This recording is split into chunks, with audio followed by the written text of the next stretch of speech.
Hallo und willkommen zu diesem Video. Es geht hier um die Installation von Python unter Windows 11. Um Python auf das System zu bekommen, öffnet ihr einen Browser. Ihr ruft die Internetseite python.org auf, sucht nach Downloads und klickt dann auf Windows. Und hier findet ihr nun die Installationspakete für unterschiedliche Python-Versionen. Und sie stehen euch als 64-Bit-Version, als 32-Bit-Version und auch als ARM64-Version zur Verfügung.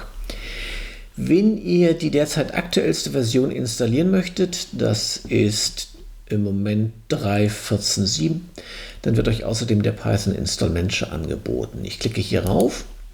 Das öffnet diese Internetseite.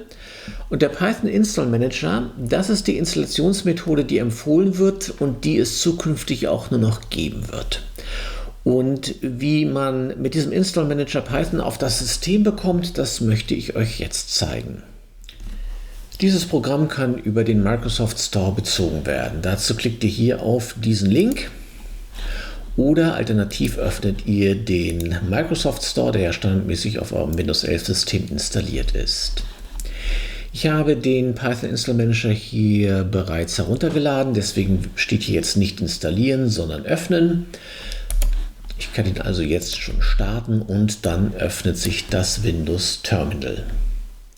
Bevor ich mit der Installation von Python beginne, noch ein Hinweis vorweg. Falls ihr eine ältere Version von Python auf eurem Windows-System habt, solltet ihr den Python Launcher, der ja ebenfalls installiert wurde, deinstallieren. Dazu klickt ihr mit der rechten Maustaste auf Start und wählt Installierte Apps aus.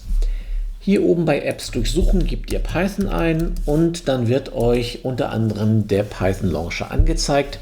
In diesem Fenster seht ihr ihn nicht, denn hier ist keine alte Python-Version installiert. Aber bei euch mag er ja noch vorhanden sein und hierüber könnt ihr ihn dann deinstallieren. Und nun kann ich Python auf das Windows-System bringen. Die Standardeinstellungen hier, die werde ich beibehalten. Das heißt, ich werde hier die Zeichenlänge von 260 Zeichen nicht verändern. Ich werde die aktuellste Python-Laufzeitumgebung installieren. Und die Online-Hilfe werde ich mir nicht anzeigen lassen. Und damit habt ihr nun die aktuellste Version von Python auf eurem Windows-System.